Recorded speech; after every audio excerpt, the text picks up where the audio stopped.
Alden, sinusuyo nga ba si Ma'am Catherine ngayon at nagregalo pa mga kasembreros? Naglasing nga ba si Alden dahil kay Catherine mga kasembreros? Yan at marami pang items sa vlog na ito. Unahin ko itong minor item natin mga kasembreros or minor items. Ang cute ng ginawa ng isang fan dito kagabi. Binigyan niya ng mga anak ang Kathleen mga kasembreros. Tapos babae at lalaki. Yung ginawa niyang dito sa app, no? Pero ito po ay edited lamang mga kasembreros. Na grabe gumagalaw-galaw pa siya, nakala mo totoo mga kasembreros.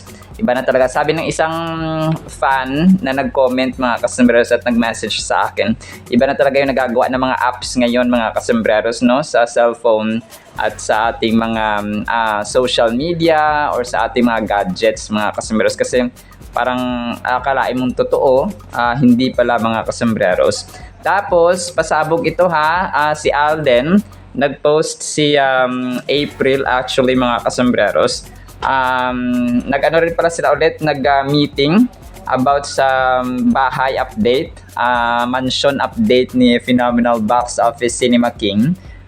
Mga kasembreros dito ay kasama nila si April na pinsan niya of course. Na ito parang assistant niya na para hanggang dikit na ito si April mga kasembreros na kanyang pinsan.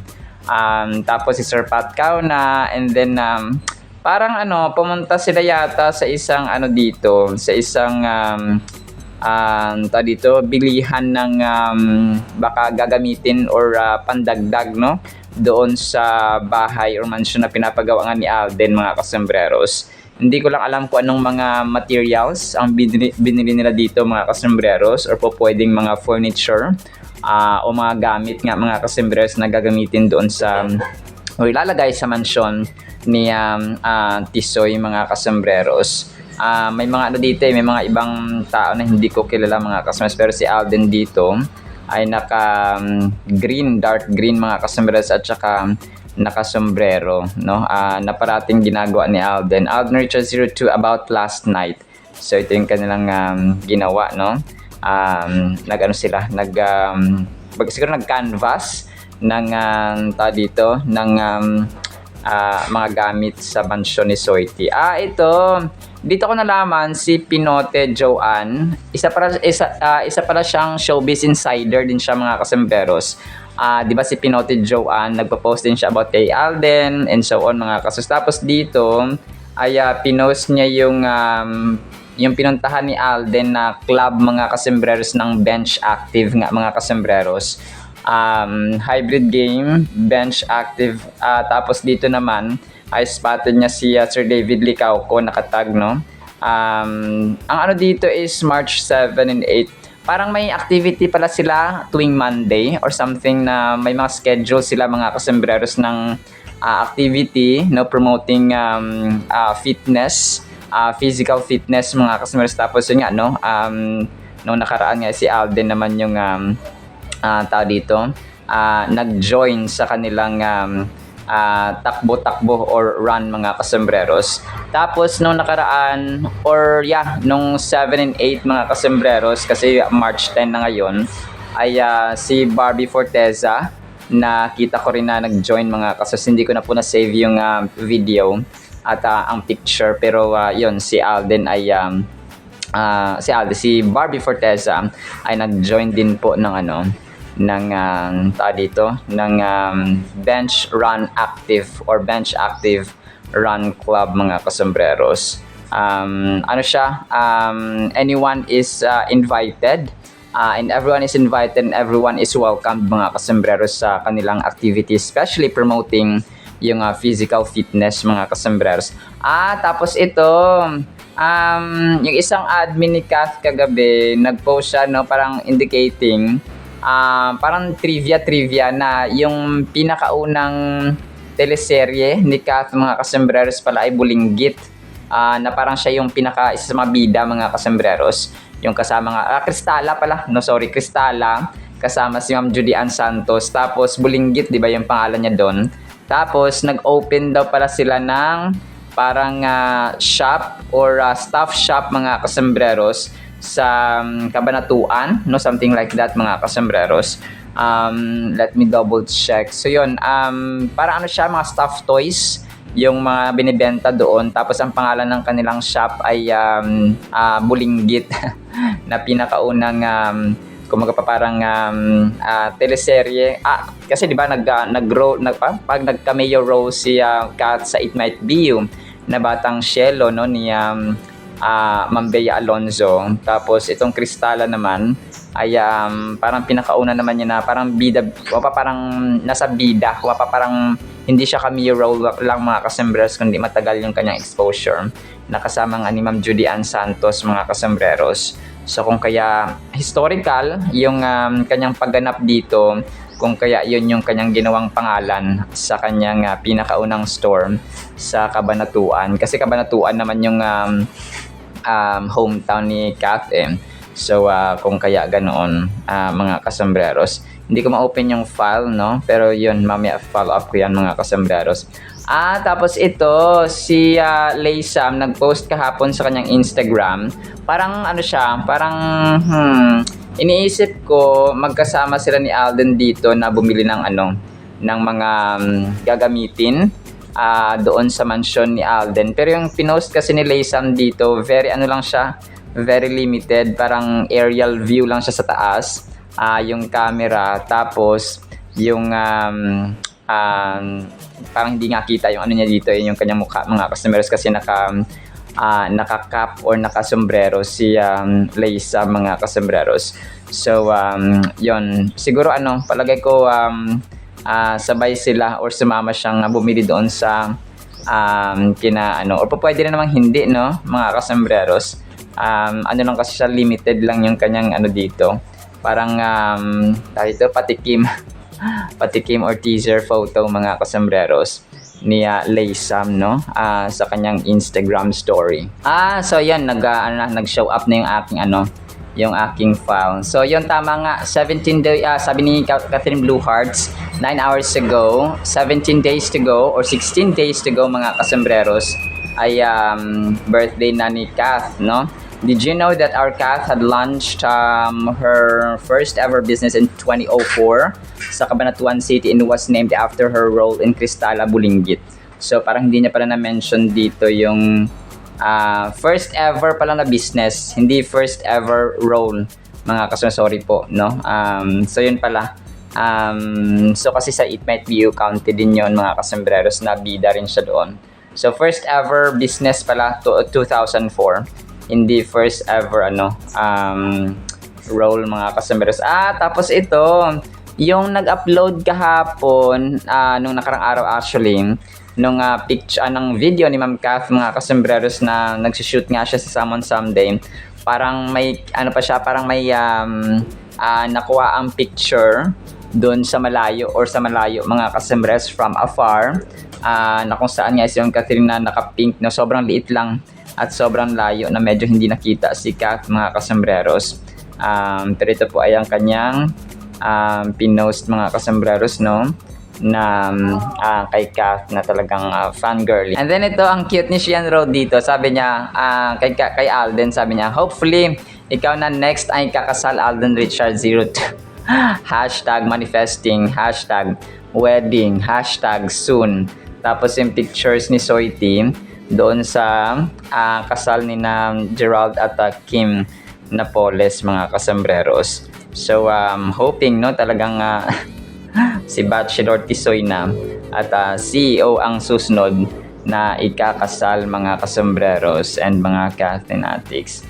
So talagang talagang ang cute lang. Ito pinost ito kagabi ng isang fan doon. Hindi ko alam kung alam ko singer din to kasama si Alden at saka si Barbie mga kasembreros. Tapos itong ay sa kasal ni na Kim at Gerald pa mga kasembreros. So yung music background niya dito ay Korean. Hindi ko maintindihan mga kasembreros. Tapos ito another snapshots pa ng mga videos mga kasembreros na kagabi lang or kahapon lang pinost doon kay Alden at saka kay Barbie mga kasembreros, kasama si Christopher Martin doon sa may kasal nga ni na Kim at Gerald. Tapos ang kulit ng kanyang music background dito, 1,000 years.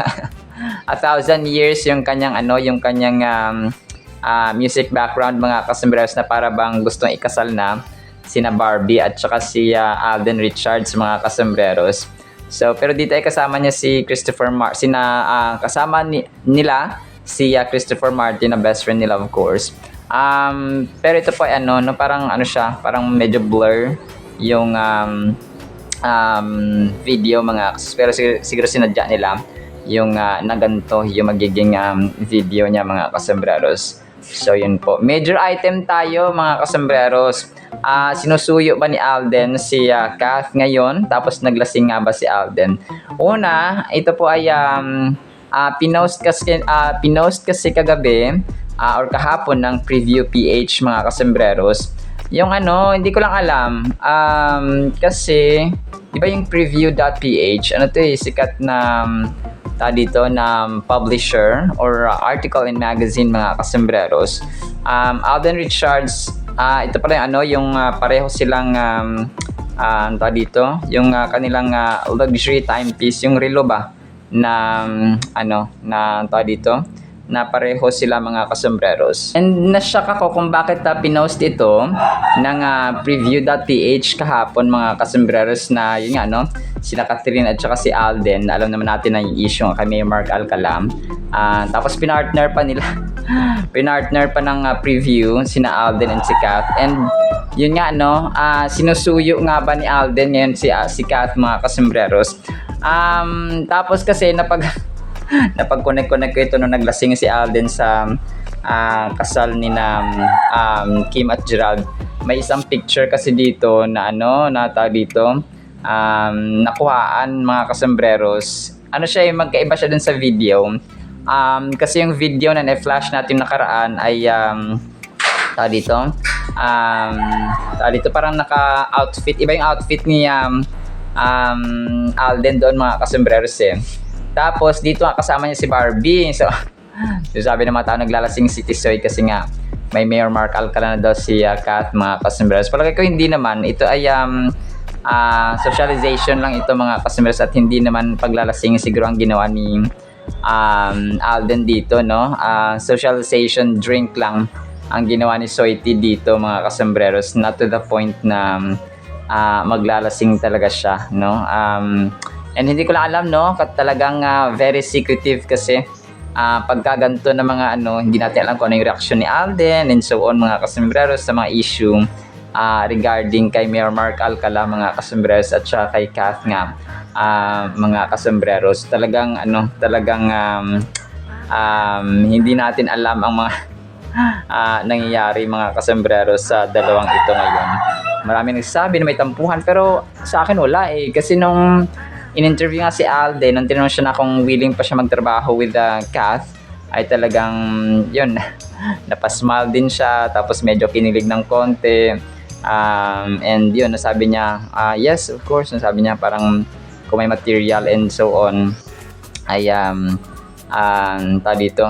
willing siya ulit mga kasembreros na magpagtrabaho kay Phenomenal Box Office Cinema Queen. Well, definitely, nag-aantay kami. Sobra pa kami sa excited. Kung may excited na level kami, may excitement level kami, ay 1,000%. Wala naman ganun, 1,000% talaga yung level ng excitement mga kasembreros. So yun po nanunuyo, hindi natin alam. Tapos yung naglasing, so hindi rin ito sure mga kasos na yun talagang reason kung bakit naglasing o nag-shot. Parang lang socialization shot mga kasos itong ginawa ni Alden, kasi nga alam natin na si Alden at saka si Kath ay pareho na silang health conscious. Trentahin na mga kasembreros. Kapag trentahin ka na, ay ingat-ingat ka na sa iyong mga ginagawa. Kasi ganun parang pag 30 ka na, ingat-ingat ka na kasi pagdating mo ng 40 or 35, naku, lilitaw na ang mga sakit mga kasembreros na hindi natin ina-expect. So, ganun po siya. Tapos, ito, next item natin. Ang cute ang ginawa ng isang fan dito kagabi. Pinost niya yung picture ng Kathleen during Hello Love Goodbye. Tapos, yung music background niya dito ay yung kinanta ni Willie na yun ka, Yun ka ko sa tuwina. So basta yun siya mga kasembreros. Yun ka, yung title niya dito, yung music background mga kasembreros na pinost na isang admin. So makaka-then din siya. Bago to no? Tapos ang kulit ng comment ang cute ng comment dito sa video. Magbabasa ako mga kasembreros ng ilan sa mga pinost nila. Sabi niya, Kath then please, sabi ng creator. Kath then pa rin amidst all the fake news, sabi ng reply, yes, na mas bagay sila compare dun sa isa. Nakakamiss silang dalawa. Tapos yung iba dito ay heart, heart, heart, blue heart, red heart, roses, and so on mga kasembreros. So talagang talagang dito, marami talaga at marami pa rin ang umaasa talaga mga kasembreros sa Phenomenal Box Office Cinema Queen at kay Phenomenal Box Office Cinema King mga kasembreros. So sana dinggin ng management, dinggin ni Lord ang ating panalangin na magsama sila ulit mga kasembreros sa isang project. Lord, naku po, we're so excited and begging for another project of Kath din, mga kasembreros and mga Kath fanatics. Tapos ito, picture ni Kath na naka-white siya. Tapos parang dito naka long sleeve, parang long sleeve na white mga kasembreros. Tapos hindi ko lang alam, parang sa set yata ito ng ng Someone Someday. Nakat kasi ang parang compilation na siya ng pictures ni Kath na yun yung naka-white siya dun sa place na ito. But if I'm not mistaken, ay siya po ay nasa set nito sa Someone Someday mga kasembreros. Pero kung ako po ay mali, ay paki-correct na lang po mga kasembreros. Dito ay sobrang ganda of course ni Isay mga kasembreros or ni attorney sa white sweatshirt mga kasembreros. Hindi man siya sweatshirt parang long sleeve or something mga kasembreros. So yun, talagang ang ganda-ganda niya Phenomenal Box Office Cinema Queen, no? And nag-aabang ako ng kasi walang post si Alden tahimik sa kanyang Instagram, si Kath tahimik din sa kanyang Instagram. So ang mga admins lang talaga ang nagpo-post mga kasembreros. So siguro wala nang time din wala nang time ang dalawa mga kasembreros sa pagpo-post sa kanilang social media accounts. So dahil sa sobrang busy, talagang pareho sila. Nakita natin yung pattern na work ang ginagawa ng dalawang ito. Kaliwat kanan ang shooting, kaliwat kanan ang taping, kaliwat kanan ang paggawa ng endorsements and so on. So kaliwat kanan ang mga agenda at schedule, minsan sa Makati si Alden, minsan sa Quezon, minsan sa Laguna, minsan sa kung saan man dyan, sa Davao siguro, kasi magsisimula na rin yung kanilang or nagsisimula na yung kanilang training sa triathlon and so on. So talagang sobrang busy ng inyong Phenomenal Box Office Cinema King at Phenomenal Box Office Cinema Queen mga kasembreros. So yun, abang-abang tayo mga kasembreros sa mga kaganapan today. Hindi pa ako nag-scan ng mga bagong posts about Kath din ngayong araw. Ako po ay nag-voice over ng 11 AM March 10 mga kasembreros para maisali ko siya sa susunod na mga item o vlog natin mga kasembreros. But in the meantime, yan lamang sa ating Kath and items mga kasembreros, sana po ay pakinggan po natin ang napakagandang salita po ng Panginoon. Isang pinagpalang araw po sa bawat isa. Sobrang the best ng ating Word of God mga kasembreros. Ang title natin ay Kaibigan sa Hating Gabi. Ang unique, Ang ating pong verses ay matatagpuan sa Luke chapter 11 verses 5 hanggang 8. Medyo mahaba po ito, pakinggan lamang po natin. And He, Jesus Christ, said to them, to His disciples, which of you shall have a friend and go to him at midnight? Ito, hating gabi mga kasembreros, And say to him, friend, lend me 3 loaves, for a friend of mine has come to me on his journey, and I have nothing to set before him. And he will answer from within and say, do not trouble me. The door is now shut, and my children are with me in bed. I cannot rise and give to you. I say to you, though he will not rise and give to him because he is friend, yet because of his persistence, he will rise and give him as many as he needs. May mga panahon ba sa atin na, kasi sa mga matatanda, di ba, kapag hating gabi or parang gabi na, pag humiram ng bigas, kasi dati sa mga 90s talagang hiraman nandoon mga kasembreros. Pwede kang manghiram ng kasi kapag sa probinsya ka, manghihiram ka ng asin, manghihiram ng kutsilyo, manghihiram ka ng bigas, manghihiram ka ng asukal, manghihiram ka ng mantika. So may mga ganong tipo, minsan nga apoy eh. Magdadagkot ka ng apoy mga kasembreros sa kapitbahay. Na-experience namin yun na tapos 'di ba dati TV no, parang makikinood ka sa kapitbahay kasi wala pa kayong TV and so on. So na-experience natin yung na parang alanganin na sanang tumulong, alanganin ng alanganin na magbigay, pero kailangan magbigay mga kasembreros. So dito muna tayo sa literal na meaning ha, or kapag titingnan natin yung kwentong ito na meron isang kaibigan na may bumisita daw sa kanya. Tapos yung ginawa ng kaibigan na ito ay nanghiram siya, no? Kumatok siya sa kanyang kaibigan na mga manghihiram sana or humihingi ng 3 loaves ng tinapay para doon sa kanyang kaibigan na naglakbay tapos ay bumisita sa kanya, no? Parang nagutom. So sabi niya wala na kasi akong maibigay or may pakain sa kanya.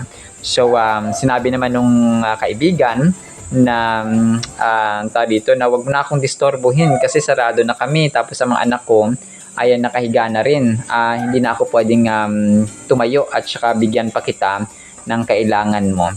So ang sasabi dito ni Lord Jesus Christ, titingnan natin yung spiritual aspect or spiritual meaning niya mga kasembreros. Ay ang tao kapag tuloy-tuloy, consistent yung kanyang panalangin, consistent yung kanyang pag-request with all humility and forgiveness and earnest diligence mga kasembreros sa panalangin. Nandun yung tuloy-tuloy na persistent no, na panalangin mga kasembreros ay diringgin at pagbibigyan ng kanyang hinihingian mga kasembreros, especially kapag tayo po ay nananalangin sa Panginoon. Ito po yung tinutukoy dito mga kasembreros. Yung nanay natin, di ba, kapag namali tayo, kapag may hinihingi tayo, ang ginagawa natin kapag hindi tayo pinagbibigyan ay iiyak tayo, magulong pasay tayo, hanggang sa papaluin na lang tayo ng nanay natin. So, na-experience ko yan one time kasi hindi man ako lumaki dito sa nanay ko. May 1 taon akong namalit pa ako, siguro grade 6, no? After kong graduate ng grade 6 ay nagbakasyon ako dito, no, 1 year mga kasembreros. So may mga times na syempre no, kapag bata ka, may maalala ka lalo na kapag grade 6 ka na. Naalala ko one time na parang gusto kong mulik doon sa aking sa tiyahin ko, kasi doon sa tiyahin ko sa Sultan Kudarat nga ay may kuryente, tapos hindi binabaha, dito binabaha. So yun siya, no, tarang iyak-iyak ganun, so ganoon mga kasembreros. So ang Diyos natin ganoon, we should be persistent in prayer. Pero hindi ko sasabi nagayahin niyo ako na ganoon. Syempre mga bata pa tayo noon mga kasembreros, mga kwento talaga tayo na mga moments na pinipilit natin yung ating mga magulang sa mga gusto natin kahit hindi tama mga kasembreros. So ganoon siya, no? And yun, talagang ito ay consistency sa panalangin, tuloy-tuloy. Walang tigil mga kasi araw-araw tayong araw-araw natin pinapanalangin. This verse conveys the importance of persistence in faith in prayer. It encourages us to approach God with unwavering determination and steadfast belief that He hears our prayer. So kung tayo halimbawa nanalangin tayo ng 2 days, 3 days, 5 days, 1 week, 1 month, tapos hindi narinig ng Diyos, ay baka parang huwag tayong tumigil. May mga times naman na no ang kanyang sagot kasi baka ikapapahamak natin at saka ma-overwhelm tayo. Maaari makalimutan natin siya.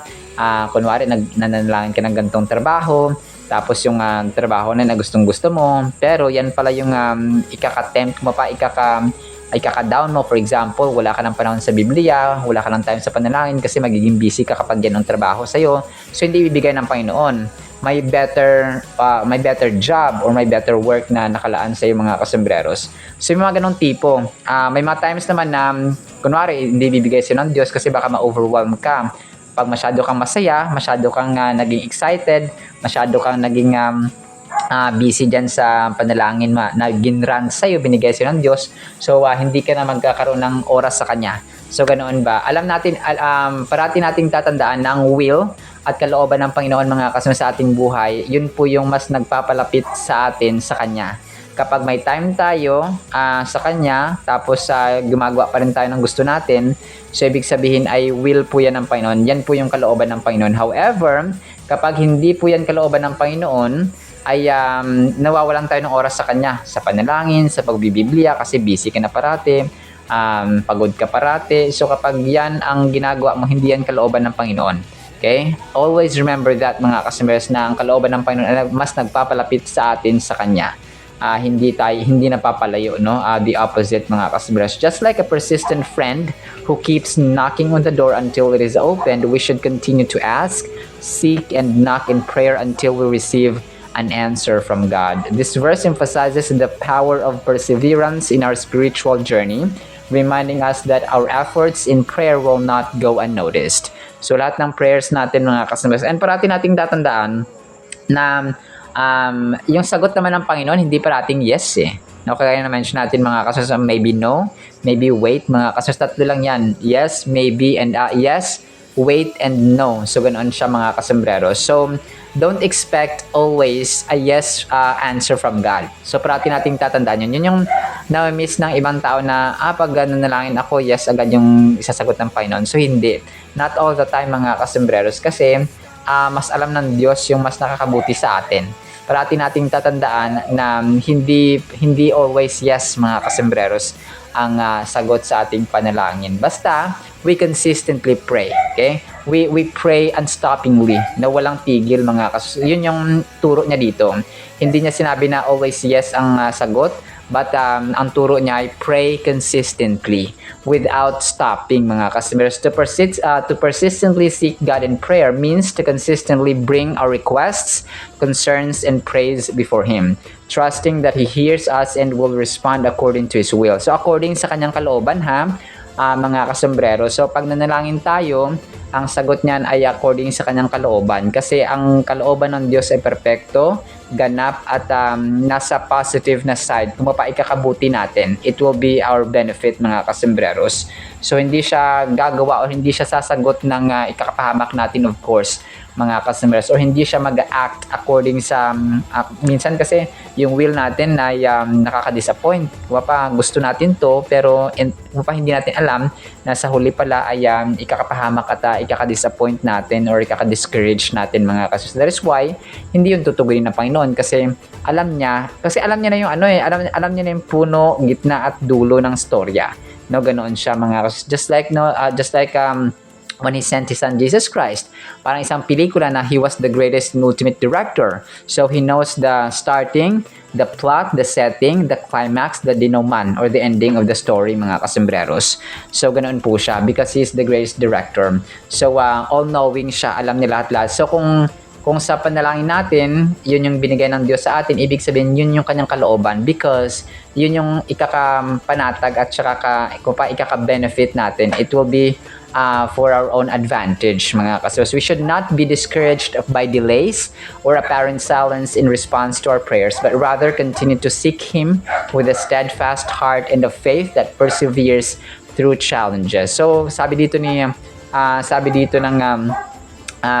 salita ng word, salita ng Panginoon mga kasombreros ay wag tayong mawala ng pag-asa, no? Wag tayong mag-downhearted kapag yung sagot ay hindi agad natin na natatanggap or wala pang answer mga kasombreros, kasi yung delays ni Lord mga kasombreros ay hindi po yan kagaya ng justice na justice delayed, justice denied mga kasombreros. Ang Diyos po natin may inaayos pa siya. Kumaga pa, bago ka lumipat sa isang bahay, kailangan maayos na may tubig, may kuryente, may higaan, may of course na maayos na tirahan mga kasombreros. Parang ganun din po ang plano ng Diyos, no? Before He answers, isiset niya yung heart natin, kailangan ready yung heart natin, kasi baka pag natanggap na natin yung prayer natin ay ma-overwhelm tayo at makalimutan natin siya, no? Ginawa na natin Diyos yung blessing na pinagpipray natin, tapos nakalimutan na nating may devotion tayo sa Panginoon. Persistently seeking God in prayer ultimately reflects our faith in His character and His promises. We are called to approach God with the same persistence and trust that man in the parable did not give up until he received what he asked for. We deepen our relationship with God, grow in dependence on him, and experience the fulfillment of his purposes in our lives by remaining steadfast in prayer. So, panalangin, no? When we are in happy moments, pray, no? And if we are in down moments, pray. If we are in successful moments, pray, no? Ganun siya mga kapapam. Lahat ng panalangin natin ay lahat ng seasons at situations ng ating buhay, mapa-up, mapa-down, ay manalangin tayo na may kalakip na pasasalamat sa Panginoon, mga kasembreros, at kagalakan. Alright, sinapsin ng Word of God, ha? No, pagpalaan po tayo ng pag-ibig, pananampalataya, pag-asa, and consistency sa panalangin, mga kasembreros. In the mighty, holy, sweet, magnificent, and wonderful and amazing name of the Lord Jesus Christ, we pray, with the communion of the Holy Spirit of the living God. And everyone said Amen and Amen. See you sa next segment, mga kasembreros, and paalam po. I love you all.